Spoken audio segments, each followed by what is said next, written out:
I had a difficult conversation with a good friend of mine recently, and it's something that I have been pondering and thinking over the last few days, trying to understand what exactly went into this conversation, what I can learn from it, and to kind of dissect what it was that occurred. We basically sat down and we meet quite often and we talk about different things, and we've helped each other through good and bad for many years now, and we're both independent, doing involved in creative work, and so there's always these moments where we're able to bounce ideas off each other and come to new understanding, which for me is always very exciting, is to have these paradigm shifts.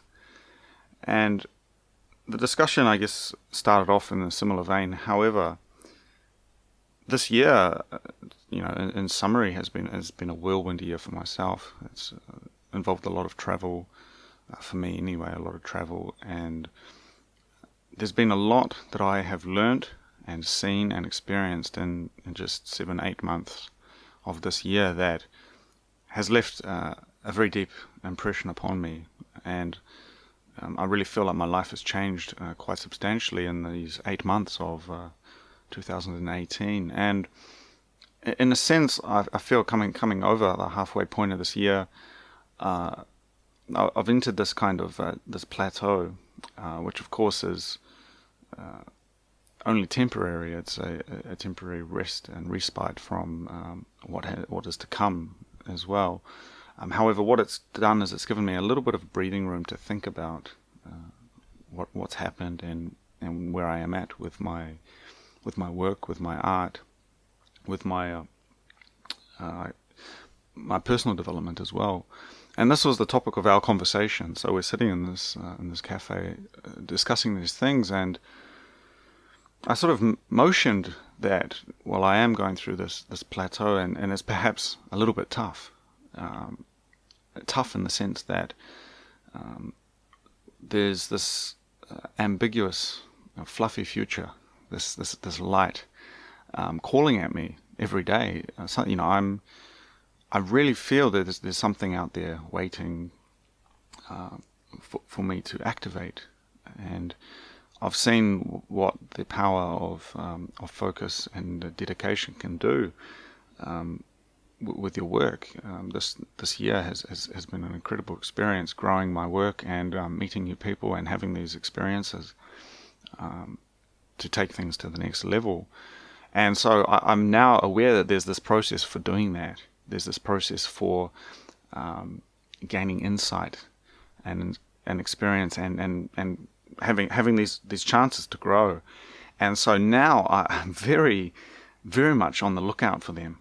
I'm very much aware that you have to seek them out. You have to go out and decide and be active as much as you can for these things to come to you. And of course, much of it is serendipity and much of it is luck and fate. But you can kind of rock the boat if you have an outgoing and focused attitude, of course. And our question, it really came down to it was a philosophical difference that my friend, older than myself and I would say much smarter and much wiser, though, his position on this one question of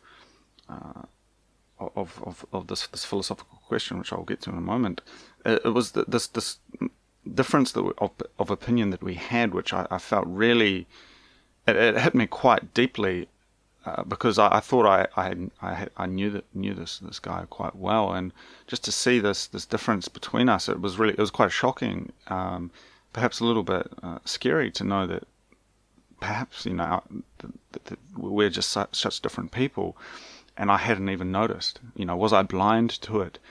And that philosophical question really is the role of logic and reason in making the decisions that affect your life over the long term. Okay, and now let me break that down, because that's from the outset that sounds like a relatively easy question, right? Of course, philosophy is the study of logic and reason to make sense of the world. And so if you were to throw away logic and reason, well, you're not going to make sense of the world, and well, you're not going to be able to call yourself a philosopher in any sense. And what I'm getting at, if I can kind of flesh this out a little bit, is I've never felt, and only recently have I been able to put it into words, but I've never felt that I operate on the level of logic, and I'm free to admit that now. I feel that the things that I have done, the things I have seen, have very seldom, in a larger sense, in the artistic sense as well, have seldom been based on a pure cold logic. Okay, of course, on a daily basis, when it comes to managing projects, when it comes to driving a vehicle or doing any of the things, of course you're going to use reason and logic. Okay, I'm a functional member of society, I'll have you know. However, you don't put your hand in the fire, you're going to get burned. Okay, that's something that we all understand. We all know that there's a cause and effect there. However, when it comes to the larger questions of the direction that you take your life, if you are purely interested in, if you are only applying a logic, a set of assumptions of how the world works, and that's the way you judge your life and the decisions you make on a larger scale, what I feel happens is you get to this stasis, this point of no motion, no change. Okay, the most stable, long-term successful thing that you could do, that's what you're going to do. Okay, there's an equilibrium there. And so to use logic, okay, and say, well, you need to obviously get your finances in order and do this and that and get yourself set up and get your pension and your retirement things sorted, get this and that sorted. Well, there's actually there's an opportunity cost to that. If you take the most stable, logical, reasoned, thoughtful road for your life, okay, over the long term, over the period of time you have on this planet, you're going to limit what it is that you're capable of doing, if that makes sense.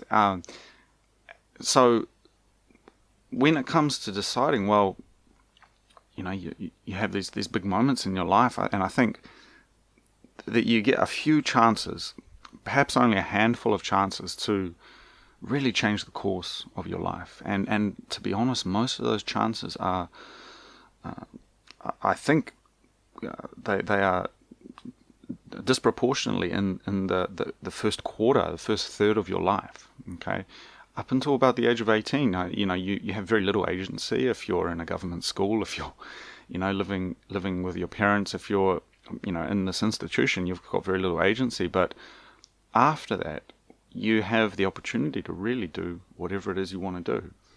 And we live in this world today where there's very few places where you cannot go. There's very few things that you cannot do. We're rapidly entering this post-industrial period where you can almost make anything and do anything you want. It's really quite fascinating to think about it. With the technology we have available to us, anything is possible. And so we have so many options and chances to do stuff, and yet I still look at where I came from, even, and people that I grew up with, my cohort, and I look at what they are doing, and of course I see patterns of logic, patterns that mean people tend to settle down and do the same kind of thing. And I have never been that person. And I was having this discussion with my friend because, right now I'm going through this period where I'm considering really what it is. There's something there that this X factor that I need to kind of latch onto a little bit more so that I can really become unlimited in what I'm capable of doing. And I'm kind of going over in that direction, and it's quite fluffy, it's there's no specifics really at this stage, but I know there's something there. And I'm talking to my friend about it, and I'm kind of trying to consult and to seek advice, because it's a very difficult place to be, because I don't know what to do. There's question marks everywhere, and my friend came back and it was basically like, well, you need to put those emotions away. You need to just tuck that stuff away. You can't be working from a base where you're going on impulse and desire and passion. You need to lock that away and focus on getting your, the nuts and bolts of what you're doing sorted, and then maybe you can build something from there.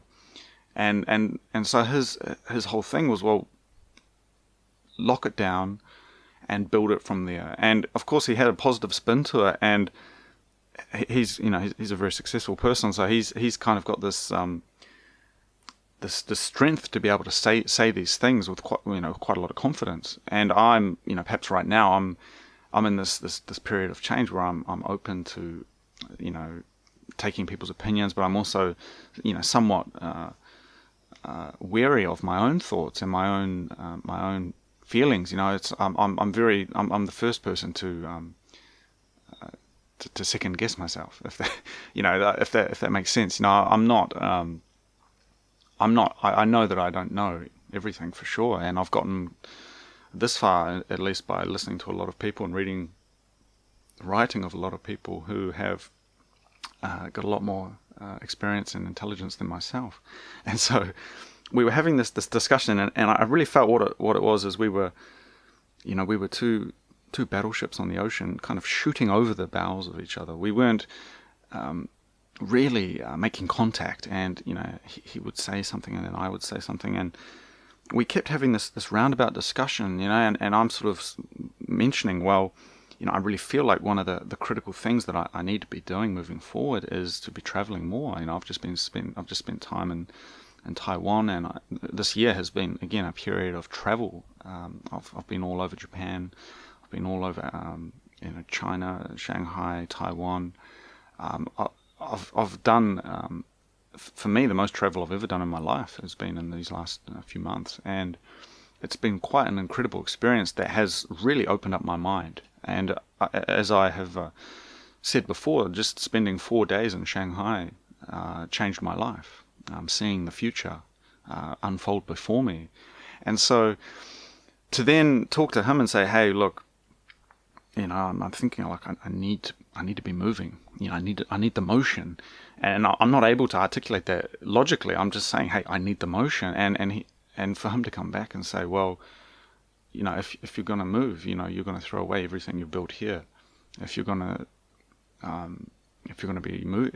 be somewhere else, we're not going to be able to do work together. You're not going to be able to come on site and do this stuff, and all of these kind of practical implications of living remotely or doing nomadic work over wherever I might be in the world, kind of came into the question. And for me, that was like the Achilles heel, right? Because again, my process, at least if you could call it a process, is I cast the net wide, and I look for meaning in so many different places. I'm looking through the writings of Marcus Aurelius, or I'm reading old Japanese literature. I'm watching old movies. I'm looking for these sparks of inspiration and what people have done so far in human history, and what people will do from now, and how I will engage with that process as well. What am I going to do with my time here?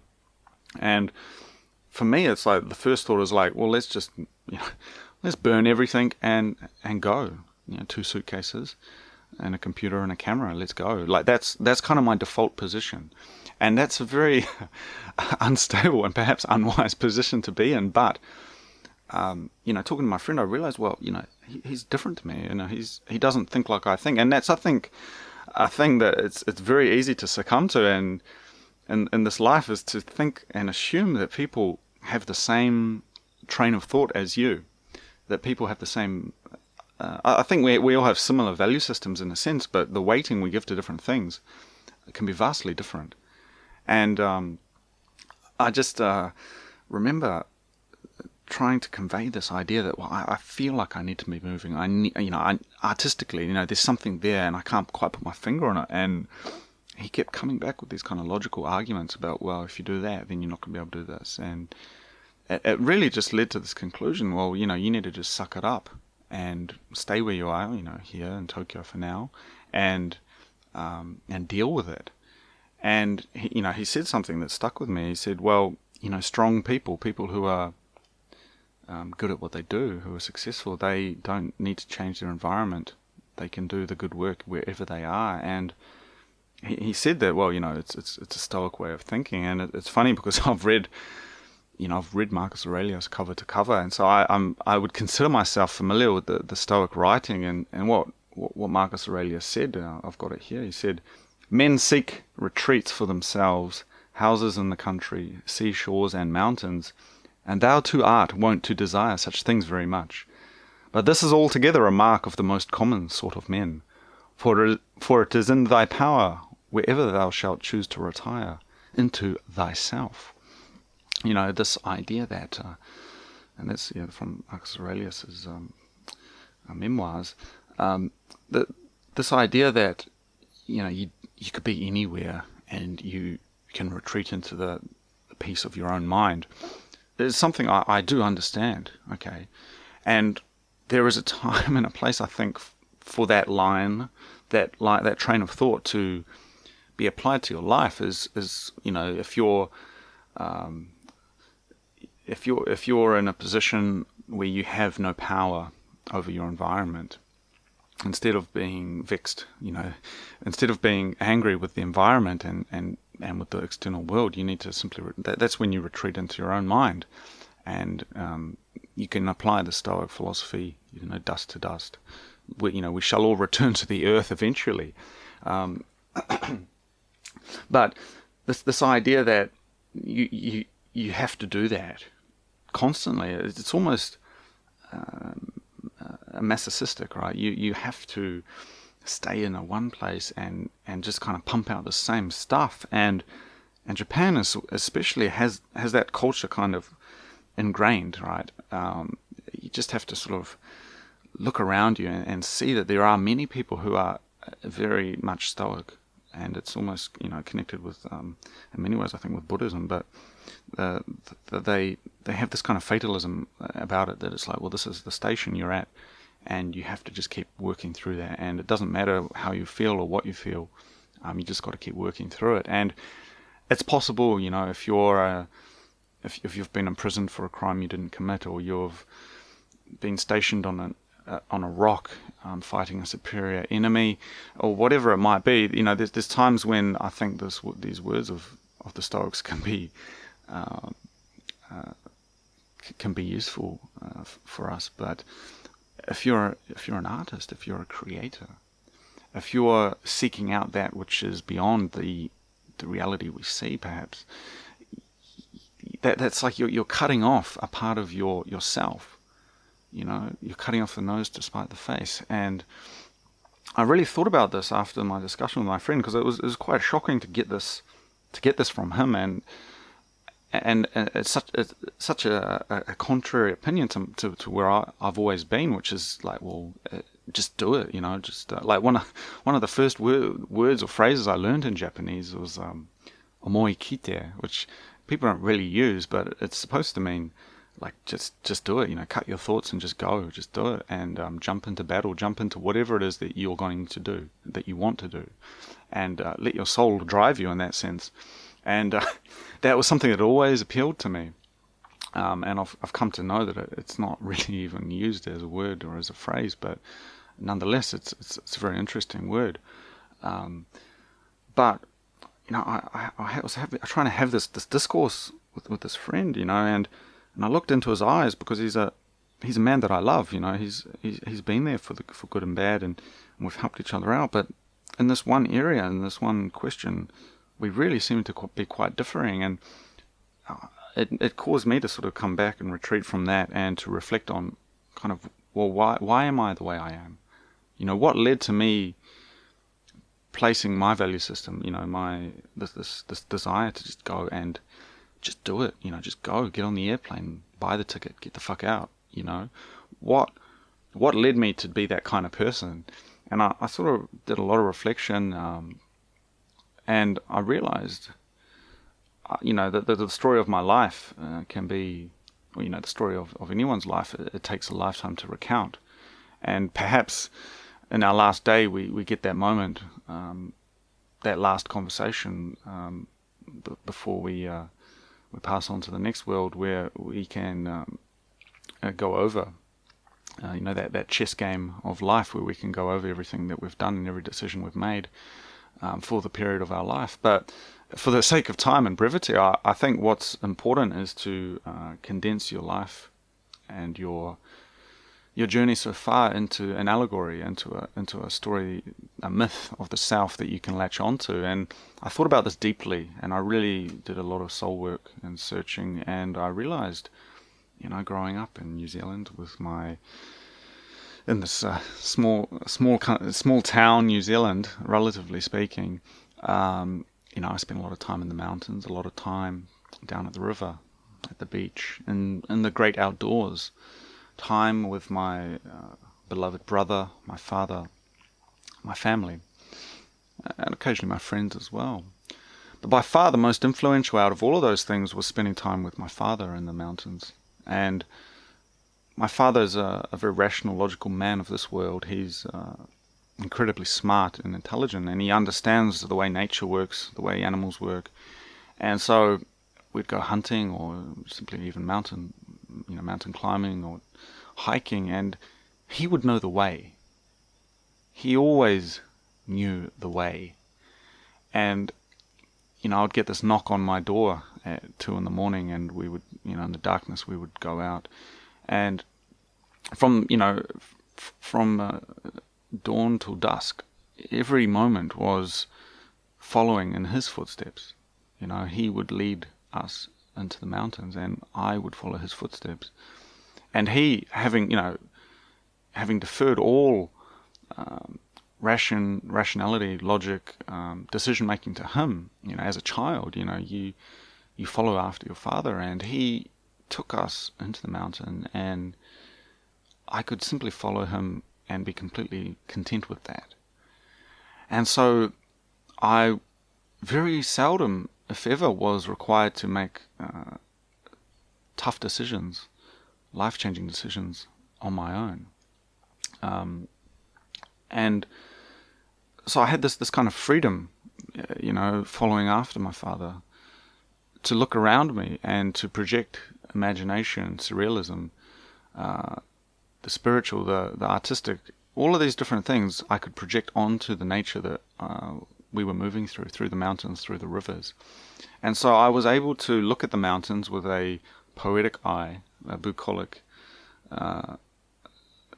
almost, I would say, spiritual aspect to it. And my father was taking responsibility for us. And so we didn't need to worry about where the path led, or how we were going to get back, or if we had enough supplies in our bags. Like, we kind of always were looked after in that sense, my brother and I. And so there was very rarely times when I was outside of that. And I think it's in part because my father loved us so much. He would not let us get into a situation where we could walk ourselves into the mountain without the ability to get back. He always kind of made sure. And so obviously we had times when we were by ourselves, but the allegory, at least, of my life, I think, my early life, my childhood, was that, following in the footsteps of the rational man, as the artist, as the curious child, looking out into this great blue yonder, and trying to find something in that, to look into the gestalt of the beech forests of the North Island of New Zealand, and to see something there. And none of that had logic. It was almost a dream world. The malleable mind of the child, it sees things, and it finds things. And there was I remember there was one moment when, it's very vague in my mind now, but we were fishing, and I think it might have been the Mohaka River in Hawke's Bay, But wherever it was,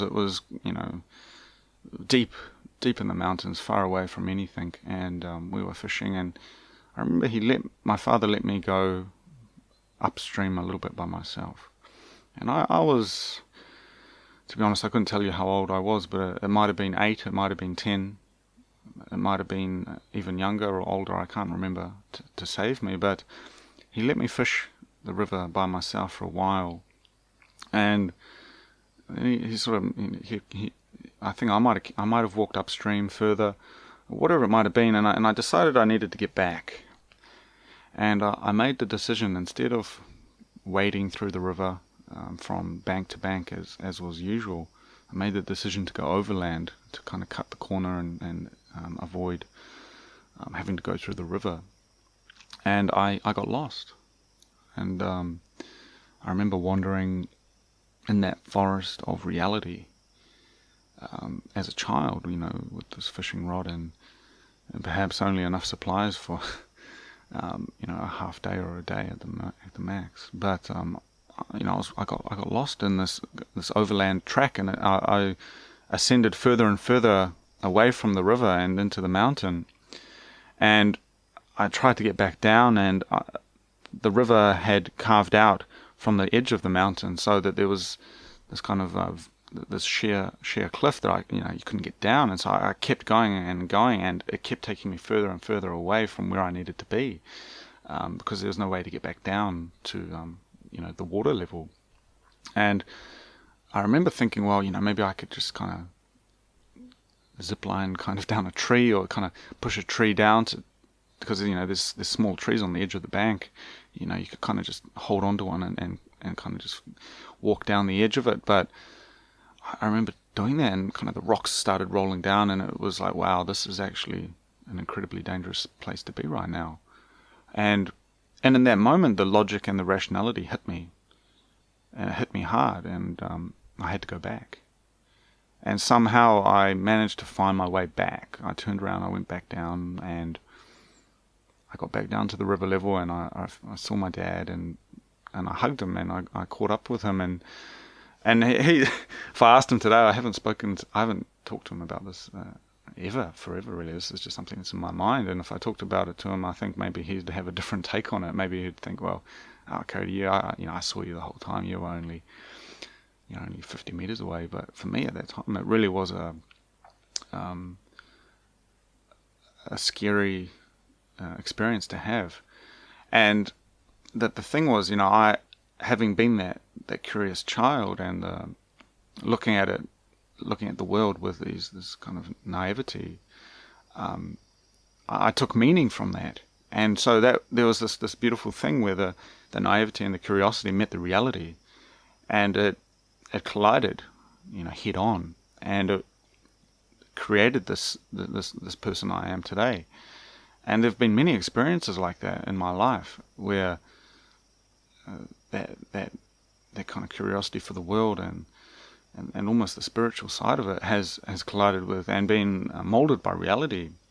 And so anyway, this allegory of my life is that I've always had that worldview that I have always been following in the footsteps of reality and rationality and logic, without necessarily applying it myself. And instead I have spent a lot more time focusing on going deep into the aesthetic, the spiritual, the artistic. And that kind of in a way summarizes who I am and what I am, I think. And so, I've never been, particularly logical about these larger things, and of course, as you grow, you learn to apply logic and rationality to your daily life. And I'd say I'm a very functional person, of course. I run a business, and I've done many things of that sort, and I'm able to apply it on a low level for sure. When it comes to doing a piece of user experience design, or making a website, or doing programming, or anything like that, I'm able to do that for sure. But where that begins to break down is at the higher level, where it's like, well, why am I here? Why am I in Japan, for example? Why would I decide to travel to another country when I could quite as easily have a very good life in New Zealand, or wherever I was before. You could have the same, if not better, quality of life.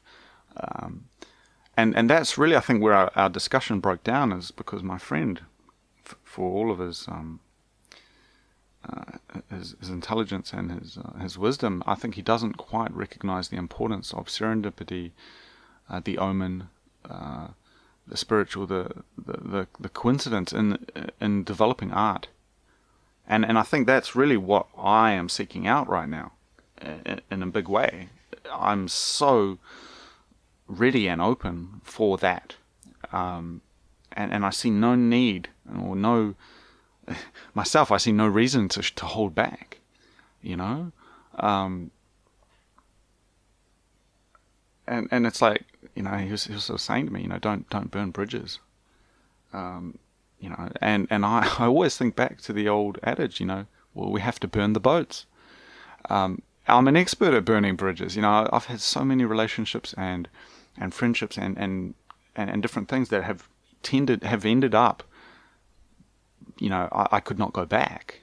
I've never left doors open for me to go back. My life has always been a series of doors closing shut and then thus shut for good. And it's always been like that. And the part of the reason why is because I can't let myself have the option of going back. Otherwise, I probably would. And that's the thing, like bringing back to that story of the river. I had this.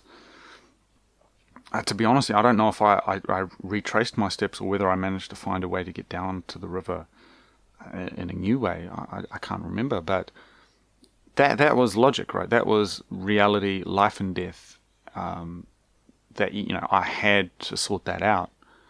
But this other stuff we're talking about, whether you're going to go to Japan, whether you're going to go and spend 6 months living in in the wilderness of Mongolia, or whatever the fuck it is you're going to do, it's like, well, shit, there's no logic to that. There's no direct equation that you can apply to that. Like, it's probably a bad idea if you're looking to make a whole bunch of money and have a solid career in a certain city. It's probably a bad idea to throw that away and move to the wilderness of Mongolia to explore the dark sky sites of the desert, of the Gobi Desert. But in terms of your own artistic development and your aesthetic skills, it's like, holy shit, it's absolutely essential. The worst thing you could do is stay in the city and have the job that you always had. And so there's this kind of this balance that you have to play, right? And my thing is, being, I would say, at least somewhat in touch with the real world, which for me has always been the mountains and the rivers. That's a thing. You can't fuck around with the river. You can't fuck around with the ocean. So many people die every year, just swimming or larking around in rivers, even in New Zealand, because they're doing it with this kind of this playfulness. And it's like, no, the river, it will fuck you up. The ocean will fuck you up. So many surfers lose their lives every year because it's a fun activity. It's a sport, it's a game, but the ocean doesn't fuck around. And so there's certain things in this world which are, of course, absolute, and nature is an unforgiving motherfucker. But that's about it. Besides that, everything else is kind of fluid. And it's funny because, again, I followed in the footsteps of my father, and I was curious, and I had this kind of imagination. But today, you give me a rifle and a backpack today, I'll take you up to the mountains and I'll bring you back safely. I know how to do that shit. I learned something along the way.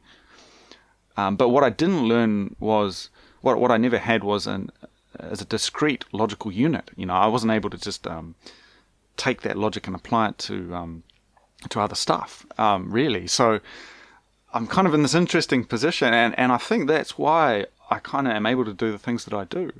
Is because I'm very, very seldom looking at the cost benefit of making a trip somewhere or doing a new project or whatever it might be. I just go and do it, and I just let it unfold. and that's been very useful. And then, when it comes to delivering the product and packaging it up and designing it and all of that, well, of course you can use logic and you're smarts about that, be intelligent about how you do that. But the actual creative process, getting in touch with that other layer of reality, like that transcendent level, it's like, well, we're not just taking photos of buildings, we're taking photos of the past and the future and the point in time right now when they coincide, and etching that onto the sensor of the camera. Like that's kind of the default thought process that I have. It's necessarily metaphysical, and so if you start trying to apply logic and say, well, we need to have this, this, and this, and kind of just take it easy. It's like, well, fuck, man, like just give me death right now. And I look at kind of the people that I admire, artistically, public figures, and of course everyone's been talking about Anthony Bourdain lately, and the way he explored food and places is absolutely inspiring. And other people I look to, it's like, shit, you're not going to get anywhere just sort of staying at home doing the same thing. And it's this fallacy that your life is going to be forever, because it's not. Okay, I've read the Stoics too. I know, okay, dust to dust. We've only got a certain few years on this planet, and then it's back to the great sleep, dia antoninus. We're going to go back. So you've only got a short amount of time to make your work. You've only got a short amount of time to experience what's out there, and meet new people. And by meeting new people, you can be true to your nature, which is the other aspect of the Stoicism, which people tend to ignore, is to be true to your nature. And what am I? I'm an artist, I'm a photographer, I'm a creative person. I'm an introvert as well, but I enjoy social company, and I have to be social. I have to get out there and explore new places and get the feel of a city, even if I'm not directly talking with somebody. Just being somewhere new and seeing the humanity and the creative human beings that are there. That's what I need. And if you don't get that, you end up being, no matter how talented you are, you're just going to be sitting in the basement of your parents' house or wherever it might be, because it's logical to not pay any extra rent. You're going to be sitting there, and you could create the most beautiful thing in the world, but no one's ever going to fucking hear it. You've got to go out there, you've got to put yourself on the edge. And that was kind of like that was kind of where the discussion broke down, because we couldn't have that discussion. We were just simply too different in that regard, and I took value from that discussion, because it led me to having this internal going through this process of understanding who I am and why I am the way I am, if that makes sense. If anyone can claim to understand such a thing, and what I look at with history and with literature and the aesthetic. I seek that stuff out, really, like, it's so important to me to have this context and this artistic context to what I do, that for purely economic reasons we had to do this, this, and this. Well, actually, that's pretty hard for me to justify, like my soul kind of knows it, right? And when I'm trying to con my soul into doing something, it's a pretty fucking hard sell. I don't recommend it. If you're compromising on what your nature is, what you are, then you're always going to be dissatisfied. And you can justify it as much as you can. You can use logic to justify it and say, well, it's better that I'm here instead of in the mountains getting, dirty and wet and cold. But by being in the mountains, you get something that you're never going to get if you're just sitting here on your ass.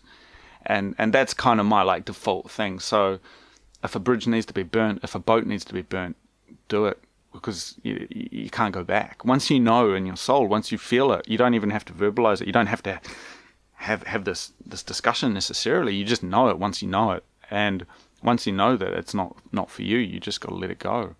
And of course, it's important to make sure that you're making a decision that's not too brash. It's important to talk with somebody. And that's what I was trying to hope to get from this conversation with my friend, is that, well, yeah, maybe, there's a third way that we can work through this. But based on his response, I really felt like, well, there isn't.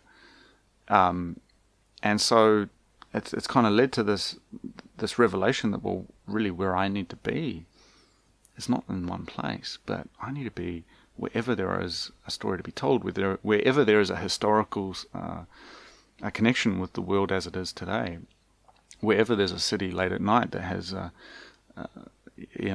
neon signs hanging from the edges of buildings, or wherever there's a mountain that needs to be climbed and the stars are shining through the clouds, I need to be there and exploring that and understanding that and feeling that. And that's when my emotions, my feelings, instead of boxing them away and packing them up and putting them in the closet with the winter clothes, instead of doing that, I need to use them as a conduit, as antennae for directing me where I need to go. These are the tools that I've been given, the senses that I have, and the emotions, the feelings that we have been born with. Like those are our tools for navigating the world. And of course, logic and reason comes into that. You don't put your hand into the fire, but you can look at the fire. You can look deep into it and see the history of humankind in that burning log. Okay, that is why we can sit there. And most people today don't even have fireplaces. I grew up in a house with a fireplace. I remember sitting on the rug, the smell of the wood and the fire, next to the dog, and it's like, yeah, you look into that fire and you're looking into the eyes of mankind, back into the very earliest moments when we had this consciousness emerge, the spark of consciousness. And that's spirituality, that's the artistic, that's the aesthetic, and that's something we all share. And if you just throw that away, what are you left with? You're just a you're just a machine. And that's hard for me. I have a hard time with that. I really believe in the indivisible nature of mankind. Every single person has something about them. Everyone has a soul. Everyone has value.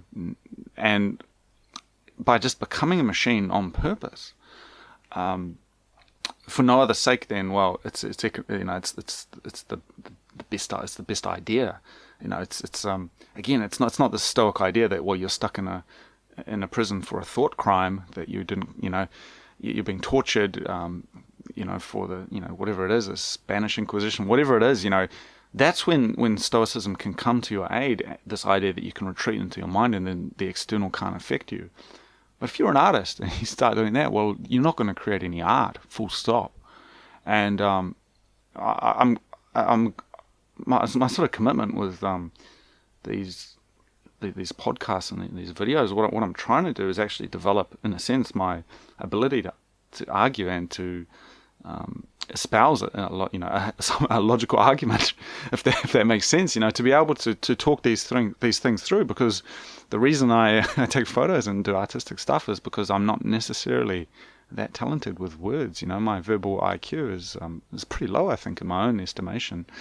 However, I'm beginning to learn how to do it, because I think it's something that's just a big shame. We have these people out there who are just so focused on the process and of optimizing this and that and the other thing, but really, when do you have time for real human emotions? And I think perhaps I'm blowing this up a little bit. Of course I really love my friend, and we had this discussion and it got me thinking, and I think we can for sure have more discussions of this nature, but it just was really quite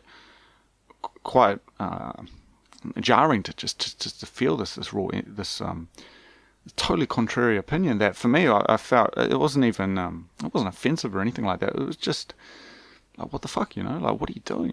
And I just simply, I didn't have the tools to argue my point, because again, I'm still sort of sorting it out, and I know that I don't know anything, so I'm not going to start telling people that I'm right. Whereas that's what he was doing, and I felt that there was definitely just this conflict in what we were talking about, and I don't know, is that where art comes from? Can you manufacture art? I think that's a whole nother discussion, because there's a lot of really interesting stuff going on now with AI and technology and that where art could ostensibly be perhaps manufactured, but for the human, the going back to the basics, the fire dancing, looking into the flame, it's like, well, it's not just a hot thing. It's got an artistic, symbolic value deep in the soul, and I think it's important that we all recognize that.